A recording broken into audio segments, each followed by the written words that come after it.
ऐक ना रे मामा, पुढच्या वेळेला येणार ना तेव्हा आपलं सायकल घेऊन ये. कॅडबरी आणि बिस्किट नको घेऊन येऊस. मी मोठी झाली आहे.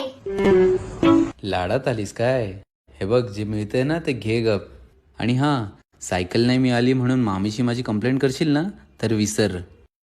हा काय दे ना तुला मामीला. शर्यू, अगं श्रीजाचा फोन आहे. ती आपल्यात भांडणं लावेल, तिचं काय ऐकू नको, ये इथे. बोल ग श्रीजा, कशी आहेस? मी छान आहे, पण तू छान आहे असं मामा बोलत नसतो.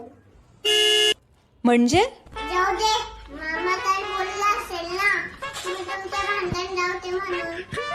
अगं त्याचं काय ऐकते तू बोल. अगं एकदा इथे मामा आलेला, तो काय बोलत होता तुला माहितीये?